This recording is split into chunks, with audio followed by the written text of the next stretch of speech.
ओम सच्चिदानंदरूपाय विश्वोत्पत्त्यादिहेतवे तापत्रय विनाशाय श्रीकृष्णाय वयं नमः।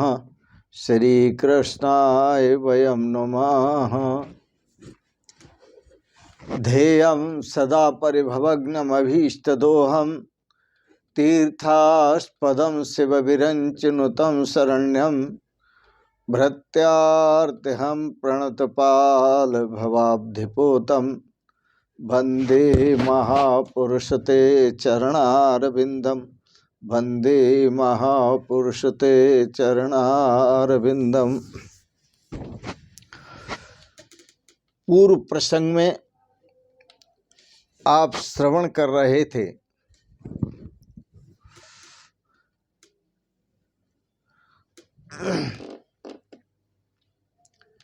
घर में रहकर भजन नहीं हो पाता, प्रभु का चिंतन नहीं हो पाता, हजार चिंताएं लगी होती हैं, हजार कार्य सामने होते हैं। इसलिए घर की अपेक्षा सत्कर्म तीर्थों में कर सकते हैं। इसलिए तीर्थों में जाकर के संत रहते हैं, घरों में नहीं रहते। तो घर की अपेक्षा तीर्थ श्रेष्ठ हैं और तीर्थों की अपेक्षा ध्यान श्रेष्ठ है और ध्यान की अपेक्षा सहजा अवस्था श्रेष्ठ है। फिर कहूं आपको, घर की अपेक्षा तीर्थ श्रेष्ठ है, वन श्रेष्ठ है, एकांतवास श्रेष्ठ है। और उस एकांतवास की अपेक्षा, तीर्थ की अपेक्षा भगवान का ध्यान श्रेष्ठ है। तीर्थों में घूमते फिरो, हारते फिरो, उससे अच्छा है भगवान का ध्यान करना। और भगवान के ध्यान से भी अधिक श्रेष्ठ सहजा अवस्था है।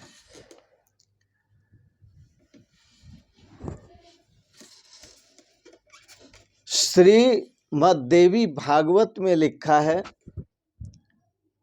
कि घर में जितना आप सत्कर्म करते हैं, स्वधर्म का पालन करते हैं, दान करते हैं, उससे अधिक तीर्थ यात्रा में दान करना चाहिए, उससे अधिक सत्कर्म तीर्थ यात्रा में करना चाहिए।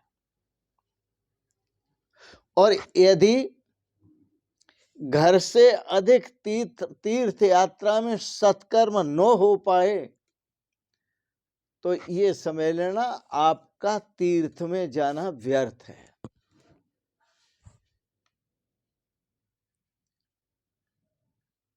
तीर्थ यात्रा ही व्यर्थ है। विदुर जी ने 36 वर्षों तक तीर्थ यात्रा की और जिस तीर्थ में भी गए वहां एकांत में बैठकर प्रभु का ध्यान किया, भजन चिंतन किया। और इसके बाद उन्होंने अपनी बात पांडवों को आकर सुनाई तीर्थाटन की। तो 36 वर्षों का तीर्थ आटन और उसकी बात 36 शब्दों में सुना दी, वर्णन कर दिया 36 शब्दों में। आत्म प्रशंसा, आत्म श्लाघा अच्छी नहीं होती। अपने सत्कर्मों का अपने मुख से बखान करना अच्छा नहीं होता, वर्णन करना अच्छा नहीं होता।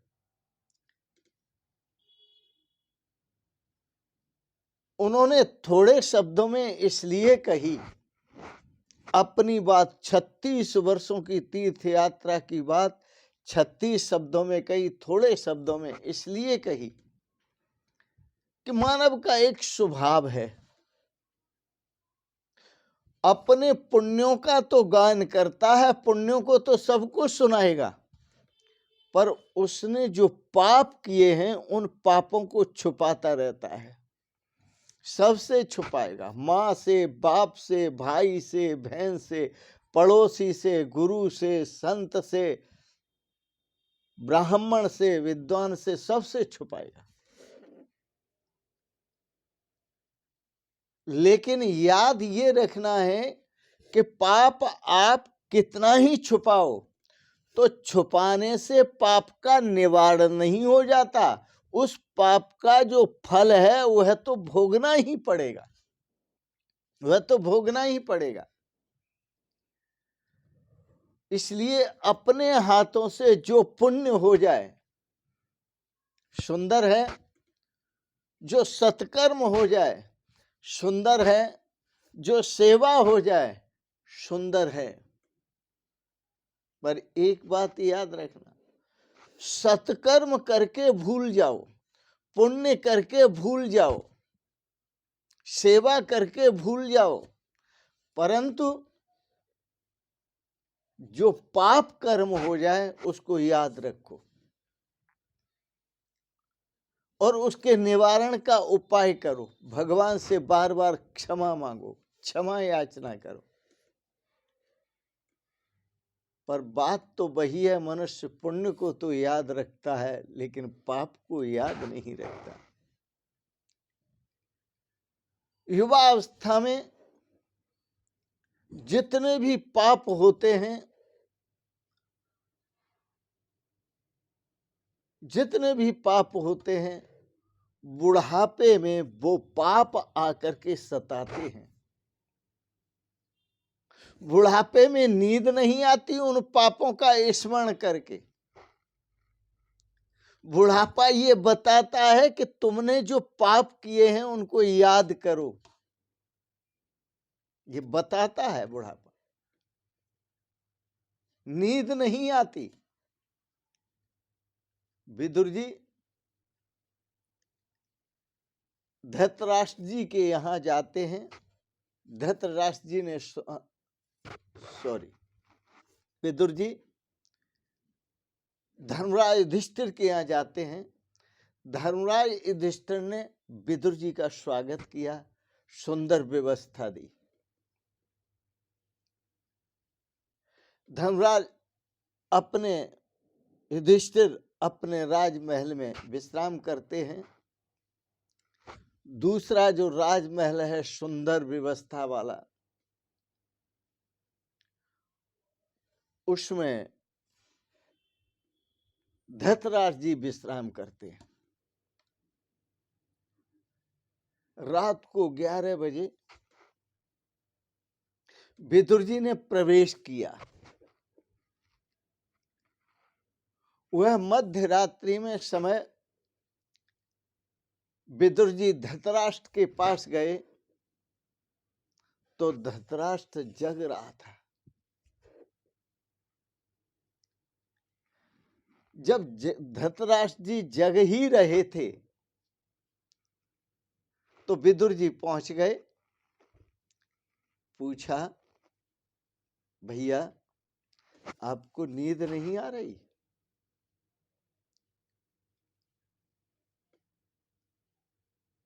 याद करो क्यों नहीं आ रही?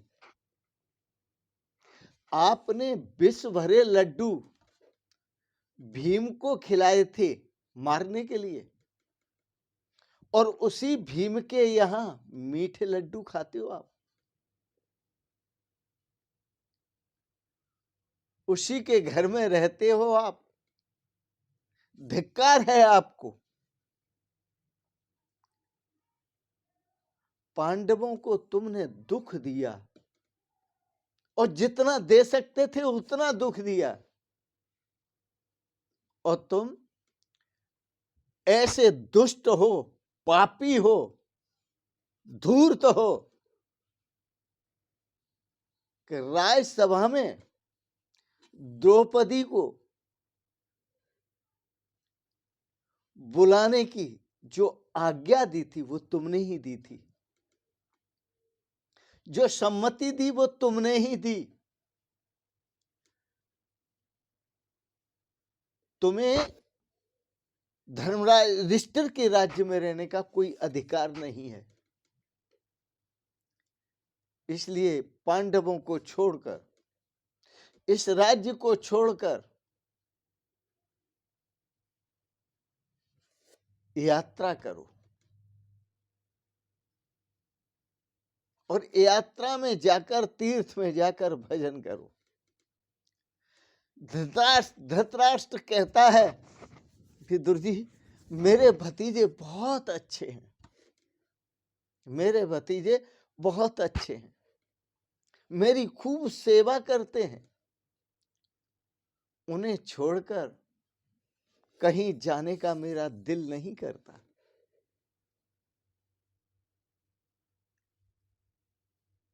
विदुर जी बोले, हाँ भतीजे तो बहुत अच्छे हैं ही, और वो इतने अच्छे हैं कि इतना अच्छा कोई हो नहीं सकता। और अच्छे हैं इसलिए तो वो तुम्हारे अपकार का बदला उपकार से चुका रहे हैं।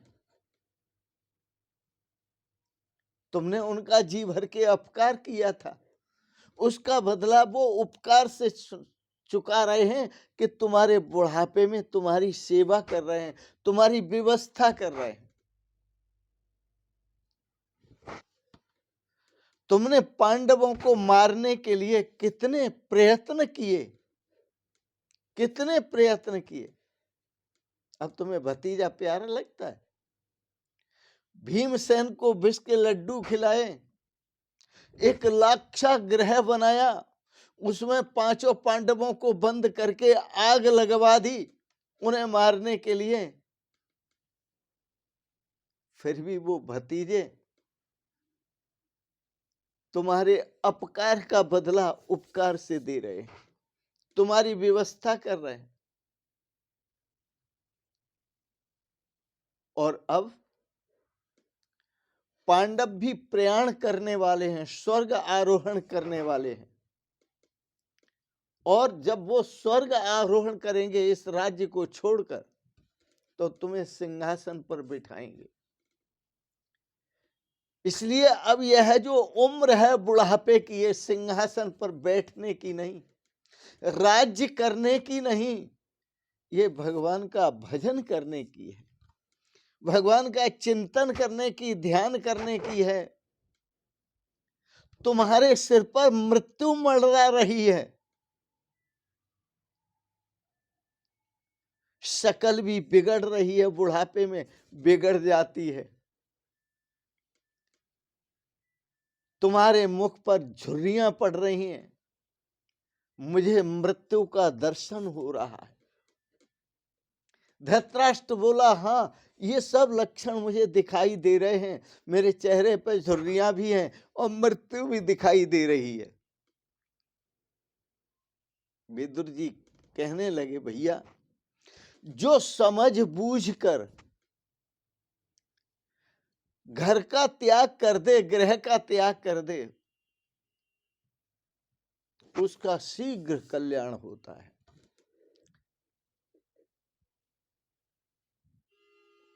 नहीं तो काल के धक्के खाने पड़ते हैं बुरी तरह, और काल के धक्के ऐसे होते हैं, घर में सभी धक्के देते हैं, चाहे जो भी हो। काल के धक्के के कारण घर छोड़ना पड़ेगा। जब काल धक्का देगा अंतिम समय घर छोड़ना ही पड़ेगा, छोड़े बिना कोई चारा नहीं है। इसलिए समझ बूझकर घर छोड़ दो, इसमें बुद्धिमानी है। और जो समझ बूझकर घर छोड़ता है वह बुद्धिमान पुरुष है। कुछ ही समय में तुम्हारी मृत्यु होगी। यह जीव ऐसा अनाड़ी है कि समझ बूझ कर घर छोड़ना नहीं चाहता, परिस्थितियां फिर उससे घर छुड़ाती हैं। समझ बूझ के घर नहीं छोड़ेगा, समझ बूझ के खाना का परहेज भी नहीं करेगा, खाना भी नहीं छोड़ेगा। लेकिन जब बीमार पड़ता है और डॉक्टर के पास जाता है तो डॉक्टर कहता है अब तुमने जो है खाना पीना बंद करना है, ये चीज खानी नहीं है और इतने दिन नहीं खानी है। हॉस्पिटल में भर्ती करता है, हॉस्पिटल में पड़े रहते हैं, घर से बाहर रहते हैं, कराहते रहते हैं, कष्ट पाते हैं। पर याद रखना, कष्ट पाकर के तुमने घर छोड़ा, ये कोई बुद्धिमानी नहीं। तुम हॉस्पिटल में पड़े हो, ये कोई बुद्धिमानी नहीं। जान बूझकर छोड़ो, ज्ञान प्राप्त करके छोड़ो। डॉक्टर के कहने से घर छोड़ा, डॉक्टर ने कहा अमुक सब्जी खानी है, अमुक नहीं खानी, अमुक दाल खानी है, अमुक दाल नहीं खानी, अमुक की रोटी खानी है, अमुक की नहीं खानी, सब परहेज किया, अब नियम कर रहे हैं। लेकिन जब संत समझाते हैं, गुरुजन समझाते हैं तो नियम नहीं होता, तब घर नहीं छोड़ पाते। तब तो संतों के संत आए तो घर में और बैठ जाते। धृतराष्ट्र कहता है क्या करूं?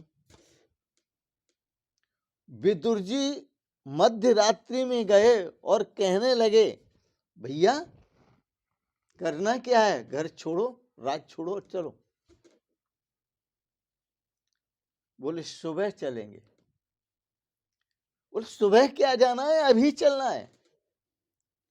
धृतराष्ट्र कहता है मुझे दिखाई नहीं देता। यहां सच बोल गया, उसे दिखाई नहीं देता, वो अंधा है। धृतराष्ट्र कहता है मुझे तो दिखाई नहीं देता, आधी रात है, कल दिन में चलेंगे। विदुर जी बोले बोले अंधा जो व्यक्ति होता है उसके लिए तो दिन रात बराबर होते हैं, क्योंकि उसे न तो दिन में दिखता है और न उसे रात में दिखता है। तो जो कामांध होता है उसके लिए दिन रात बराबर होते हैं, न उसे दिन में दिखता है न रात में दिखता है, जो कामांध होता है। धृतराष्ट्र बोला भैया अकेला कहां जाऊं? विदुर जी बोले मैं हूं ना साथ। विदुर जी कहते हैं धर्मराज तुम्हें दिन में जाने नहीं देंगे, याद रखना। वो अपकार का बदला उपकार से देते हैं। तुमने तो उन्हें निकाला था राज्य से, धसने नहीं दिया, और वो तुम्हें अपने राज्य से जाने नहीं देंगे दिन में जाओगे तो। इसलिए रात में ही चलना ठीक है, मध्य रात्रि में ही चलो, अभी चलो और मैं ले चलूंगा तुम्हें। विदुर जी मध्य रात्रि में धृतराष्ट्र और गांधारी को लेकर चले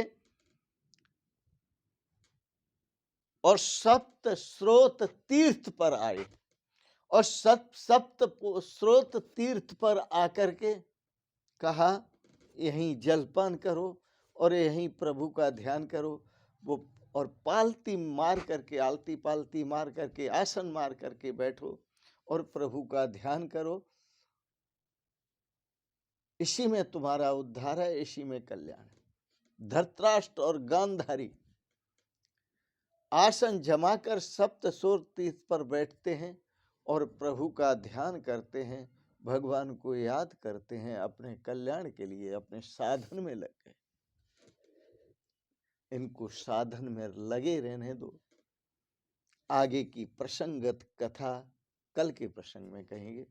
आज के प्रसंगत आपने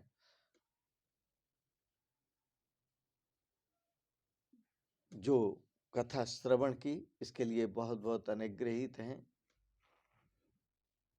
और अंत में आप सबको बहुत बहुत शुभकामनाएं, बहुत बहुत सद्भावनाएं। आप सदा सपरिवार स्वस्थ और सुखी रहें, हर प्रकार से आप संपन्न रहें। भगवान आप पर कृपा बनाए रखें। बहुत बहुत आशीर्वाद और बहुत बहुत प्रणाम। शिवोहम शिवोहम शिवोहम।